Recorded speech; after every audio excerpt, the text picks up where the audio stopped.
Bonjour à tous et bienvenue dans cette vidéo d'Instant Pédagogie. Donc c'est le deuxième volet. Je vais vous présenter aujourd'hui un exemple vraiment de ce qu'il y a dans une classe autonome et un exemple du matériel parce que c'est vrai qu'une fois qu'on a compris le concept et la philosophie, c'est bien d'avoir un modèle de ce qui se fait et de ce qui existe et de ce qu'il y a concrètement dans cette classe autonome.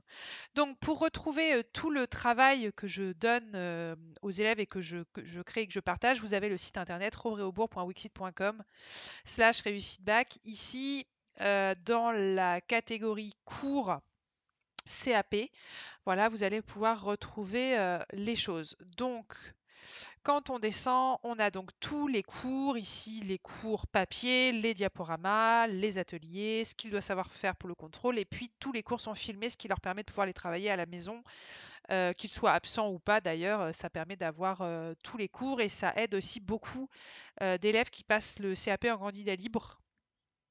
Donc voilà, c'est utile au plus grand nombre. Donc aujourd'hui, je vais vous montrer l'exemple sur le chapitre que j'ai appelé H2B. Donc c'est le chapitre de CAP sur la Révolution française jusqu'à aujourd'hui. Et donc je l'ai coupé en plusieurs morceaux. Et donc là, c'est le gros chapitre sur le 19e siècle, l'ère des expérimentations politiques, c'est-à-dire de la chute de Napoléon jusqu'à la Troisième République. Donc si on clique ici, on retrouve en fait le cours, c'est-à-dire que dans la classe autonome, il y a toujours un cours papier avec un diaporama qui passe au tableau qui dure 20 minutes maximum. Donc ici, on a un cours qui va durer 3 séances, donc 3 fois 20 minutes. Donc voilà, le thème 2, chapitre 2B plutôt que 3, je l'avais renommé. La France de 1815 à 1940, l'ère des expérimentations politiques. Donc on a un cours papier comme cela, introduction avec des choses à remplir, une problématique, un plan. Enfin, c'est un cours, tout ce qu'il y a de plus classique. Pardon, ça a bugué. Voilà, c'est un cours classique, une problématique, une première partie sur le temps des incertitudes, le retour des rois, avec voilà des définitions à écrire, des schémas, quelques images des personnages politiques qu'ils doivent connaître, les grands documents importants. Et vous voyez dans le cours, quand il y a le petit A comme ça veut dire qu'il y a un atelier à faire dessus. Donc volontairement, on n'en parle pas en cours parce que je sais qu'ils le feront en atelier. Voilà, la monarchie de Juillet, la Deuxième République. Souvent en histoire, le cours est vraiment dans la chronologie, c'est-à-dire qu'essayer de vraiment leur faire comprendre la chronologie, les événements, la succession des événements. C'est ça que je fais dans le cours dit magistral. Et après, dans les ateliers, c'est vraiment de l'étude de documents. Donc voilà, vous avez un cours ici comme ça, tout à fait classique. Donc, il y a également un diaporama. Donc, si vous cliquez ici sur diaporama, vous allez donc sur le site SlideShare. Voilà, ici, c'est le diaporama qu'on passe en cours. Donc voilà, on réexplique que le chapitre, il est divisé en trois. On se rappelle là où on s'était arrêté sur le chapitre précédent, donc en 1815. Et puis voilà, on a le cours, la problématique, le plan du cours, le retour du roi, première partie, les définitions à recopier, les schémas. Voilà, c'est vraiment ce qu'il y a de plus classique, un diaporama classique avec des images qui leur permettent de comprendre et de noter ce qu'ils doivent savoir. Donc, ce qui est intéressant ici, c'est les ateliers. Donc, pour avoir les ateliers, en fait, ici, on clique, voilà, atelier. Ça envoie vers un Padlet. C'est ce que j'ai trouvé de plus pratique et de plus rapide à faire, plus qu'un site internet pour mettre tous les ateliers. Donc, ici, H2B, voilà tous les ateliers qu'ils ont. Donc, en fait, ça ressemble à ça. Une fois que le cours de 20 minutes est fini, ils ont comme ça sur la table des pochettes avec écrit les ateliers A, B, C, D, etc. Ici, ils ont les enveloppes dans lesquelles se trouve une partie du matériel. Donc, par exemple, voilà, les personnages, les dates, les drapeaux pour la liberté guidant le peuple, les régimes politiques. Voilà, la liberté guidant le peuple, ils ont les drapeaux qu'ils doivent replacer comme ça sur la carte qui est posée sur simplement une planche de polystyrène. Et les trous, je les fais moi-même d'abord parce que sinon, avec les cure-dents, ils vont le casser. La feuille est plastifiée. Donc, j'ai déjà fait les trous avec une aiguille d'abord et ensuite avec le cure-dent pour avoir le bon diamètre. Donc, voilà ce qu'ils ont comme atelier. Atelier A, donc c'est la liberté guidant le peuple. Donc c'est cette feuille de polystyrène. Ils doivent replacer ici, voilà, avec des petits drapeaux, les choses importantes dans le tableau. Et ils ont voilà, le document pour pouvoir le faire à la maison. Et la correction ici. Ensuite, ils ont des flashcards. Donc, flashcards pour les frises chronologiques et flashcards pour les personnages. Donc, les flashcards, vous pouvez les retrouver ici dans le site internet, dans le volet, quand vous allez sur le site internet, dans le volet partage, ici, hop là, je me pousse. Partage et création, partage de matériel. Voilà, ici, on retrouve les flashcards tels que je les ai faites, créées. Voilà, donc on a les dates. Complètement inspiré du matériel Montessori sur les mêmes nomenclatures, hein, donc la nomenclature, vous pouvez la retrouver aussi sur le site internet pour fabriquer les vôtres. Voilà, d'un côté la date, de l'autre côté l'événement. Donc voilà, ils ont ici les dates et ils ont exactement la même chose pour les personnages historiques. Ici, les personnages. J'ai essayé de changer les couleurs hein, pour que toutes les flashcards n'aient pas les mêmes couleurs pour le cerveau. C'est un peu mieux de différencier. Voilà, pareil, même idée, personnage politique. D'un côté le personnage, de l'autre côté le nom et puis le visuel pour les aider aussi dans la mémorisation.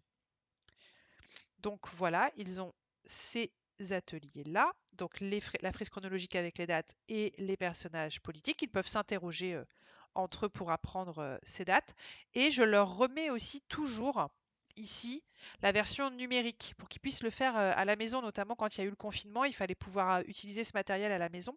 Donc on est sur le site Quizlet et ils ont exactement les mêmes.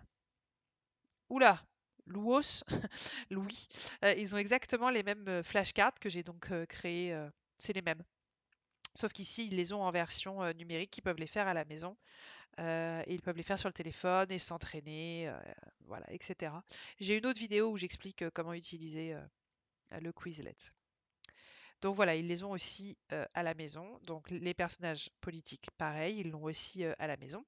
Ensuite, ils ont une mind map pour apprendre les grandes lois de la Troisième République, plutôt que de les apprendre comme ça, de façon très linéaire, eh bien, ils les font sous forme de mind map, c'est-à-dire que c'est à eux de refaire les dessins pour retrouver les 7 grandes réformes de la Troisième République. Et ça, je le vois très bien quand je refais le contrôle derrière et que je demande quelles sont les grandes lois de la Troisième République. Ils s'en souviennent parce qu'ils ont pensé, imaginé le dessin. Donc la mind map, j'en ai à peu près dans tous les chapitres hein, des mind maps, c'est vraiment très pratique. Ensuite, ils ont une étude de vidéo. Donc ils ont ici sur les lois de Jules Ferry, une vidéo YouTube qui est un extrait de l'émission, vous savez, La vie des Français, c'était avec Mac Lexguy, la vie des Français, bah là c'est la vie des Français, enfin c'est la vie des Français au 19e avec les lois Ferry, donc ils ont le flash code, ils flashent sur leur téléphone pour regarder la vidéo avec leurs écouteurs, ou alors ils ont un ordinateur dans une salle annexe pour regarder la vidéo.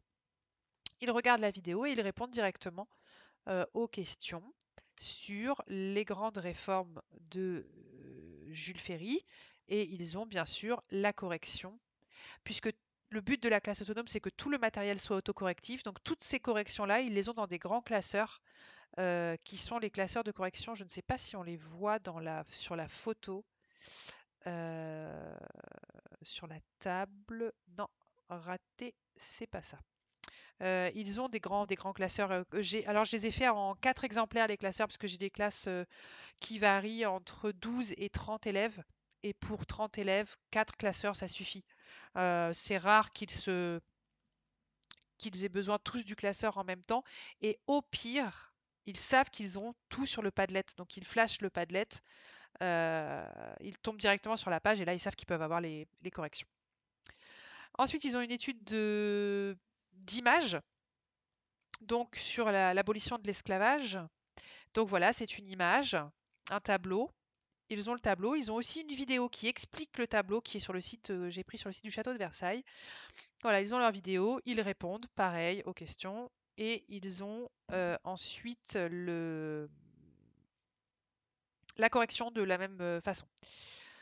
Je retourne sur mes ateliers.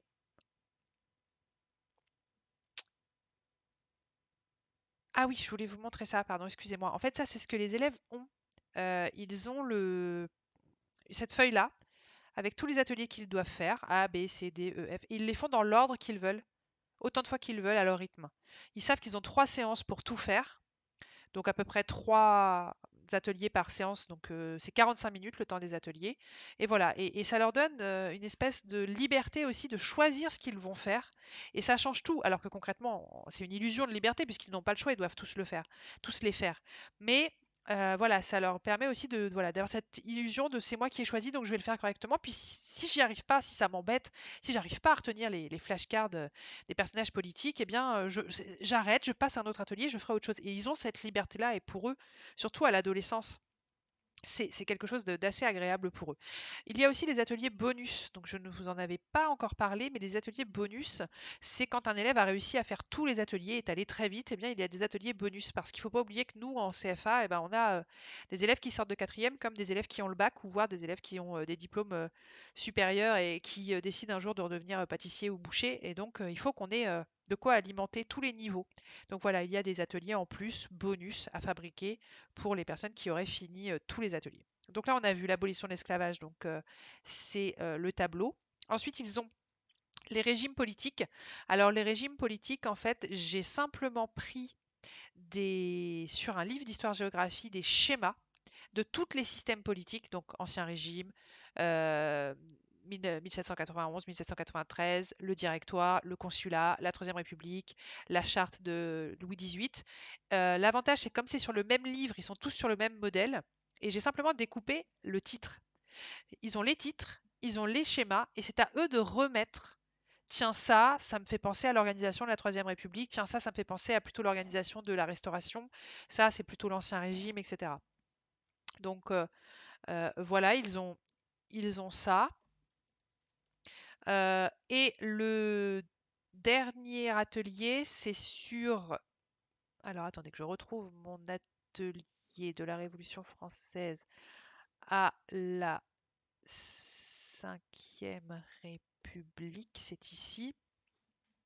Ils ont un atelier sur George Sand, puisqu'on doit les faire travailler dans les référentiels sur un personnage important de cette époque. Donc, les lois Ferry, là, les régimes politiques, et donc George Sand. George Sand, même principe, il y a une petite vidéo qui est un dessin animé qui a été fait par Quelle Histoire, qui sont des petits dessins animés avec des personnages historiques qui durent 6 minutes, c'est parfait pour eux.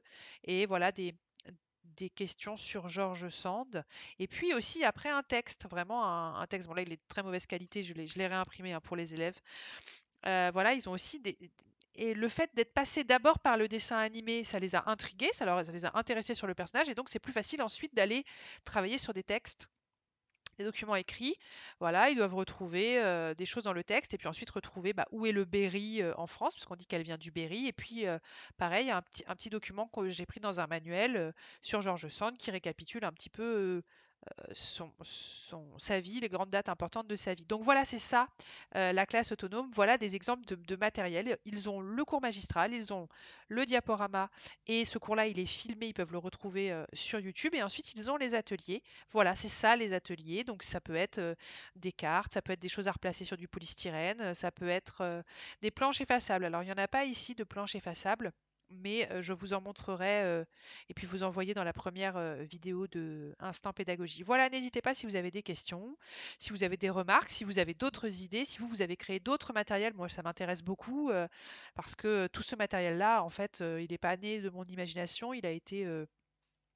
Enfin, il n'est pas né uniquement de mon imagination, il y a beaucoup de choses qui m'ont été inspirées par ce que j'ai vu chez Montessori, chez Freinet, dans certaines écoles primaires de professeurs que je suis sur Instagram qui ont des idées vraiment superbes. Donc voilà. Et l'avantage de cette pédagogie ici que j'ai appelée moi la classe autonome, c'est que ça s'adapte à n'importe quelle matière et à n'importe quel niveau. C'est-à-dire qu'une fois qu'on a compris qu'on peut faire des flashcards, des planches effaçables, des schémas à replacer, des études de documents, on peut totalement le faire pour des élèves de sixième, pour des élèves qui sont en médecine. C'est exactement le même principe. Voilà. Eh bien, écoutez, je vous dis bon courage à tous les professeurs qui nous suivent, à tous les jeunes professeurs qui voudraient commencer à enseigner avec cette technique. Ciao!